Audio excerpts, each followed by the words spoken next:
Iran Israel में बढ़ते तनाव के बीच अमेरिका ने अपना वॉरशिप इजराइल भेजा है। टाइम्स ऑफ इजराइल की रिपोर्ट के मुताबिक अमेरिका का एयरक्राफ्ट कैरियर यूएसएस ट्वाइट आइजनहावर लाल सागर के रास्ते इजराइल पहुंच रहा है। ये ईरान की तरफ से दागी जाने वाली मिसाइल और ड्रोन को रोकने में सक्षम है। न्यूज एजेंसी एएफपी के मुताबिक एक अमेरिकी डिफेंस अधिकारी ने कहा कि हम जंग को बढ़ने से रोकने की कोशिश कर रहे हैं। साथ ही अमेरिकी बलों की सुरक्षा बढ़ाने के लिए हम मिडिल ईस्ट में अतिरिक्त सेना भी भेज रहे हैं। इधर भारत समेत 5 देशों यानी कि अमेरिका, ब्रिटेन, रूस और फ्रांस ने एडवाइजरी जारी की है। इन देशों ने अपने नागरिकों को ईरान और इजराइल ना जाने की सलाह दी है। ईरान और इजराइल के बीच दुश्मनी जग जाहिर है। हालांकि दोनों देश कभी सीधे तौर पर एक दूसरे से टकराने की हिम्मत नहीं जुटा पाए। ईरान ने हमेशा से हमास और हिजबुल्लाह जैसे संगठनों का सहारा लिया है, तो वहीं इजराइल सीधे ईरानी ठिकानों पर हमला करता है। 1 अप्रैल को इजराइल ने सीरिया में ईरानी एम्बेसी के पास एयर स्ट्राइक की थी। इसमें ईरान के 2 टॉप आर्मी कमांडर समेत 13 लोग मारे गए थे।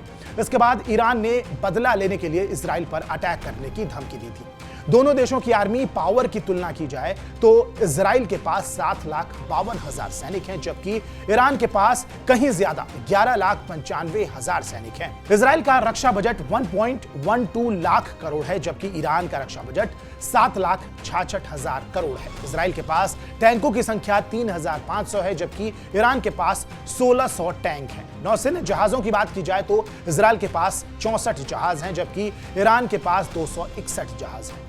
इजराइल के पास 3,100 जेरिको 3 मिसाइल हैं, जबकि ईरान के पास करीब 1,500 साजिल 2 मिसाइल हैं। इजराइल 460 फाइटर जेट रखता है, तो ईरान के पास 336 फाइटर जेट्स हैं। मिसाइल और फाइटर जेट की संख्या में भले ही इजराइल ईरान से आगे हो, लेकिन बाकी मुकाबलों में ईरान बाजी मारता है।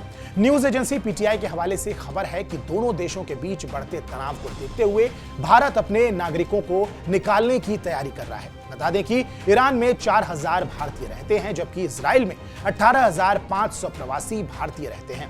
इन सब की सुरक्षा के इंतजाम किए जा रहे हैं। यूरोपीय देश ऑस्ट्रिया ने ईरान जाने वाली सभी फ्लाइट्स अगले कुछ दिनों के लिए कैंसिल कर दी है, जबकि जर्मन एयरलाइंस लुफ्थांजा ने 18 अप्रैल तक ईरान जाने वाली सभी फ्लाइट्स कैंसिल कर दी है।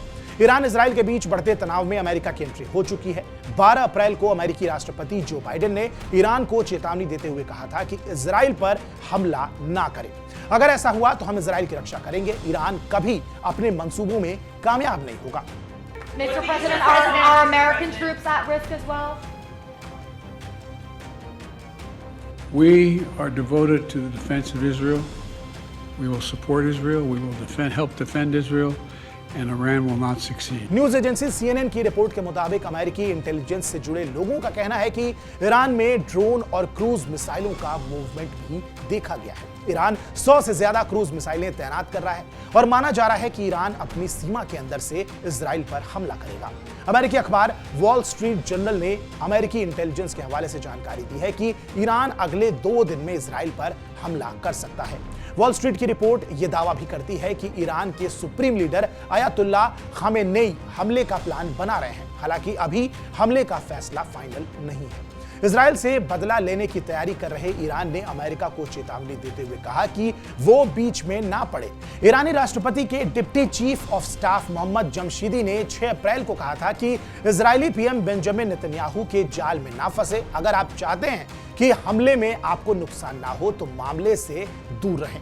बता दें कि गाजा में इजराइल और हमास के बीच जंग शुरू होने के बाद अमेरिका और इजराइल की तरफ से इराक और सीरिया में कई ईरानी ठिकानों पर हमले हुए हैं। बदले में ईरान ने अमेरिका और इजरायली ठिकानों को निशाना बनाया है। अब अगर ईरान सीधे तौर पर इजराइल को निशाना बनाता है तो सबसे बड़ा खतरा इस बात का है कि पूरे मिडिल ईस्ट में ये जंग फैल जाएगी और इसके नतीजे खतरनाक होंगे। बहरहाल इन तमाम जानकारियों को आपके लिए इकट्ठा किया था हमारे साथी अमित ने। मेरा नाम है आयुष मिश्रा और TV9 डिजिटल को सब्सक्राइब करना बिल्कुल मत भूलें। नमस्कार।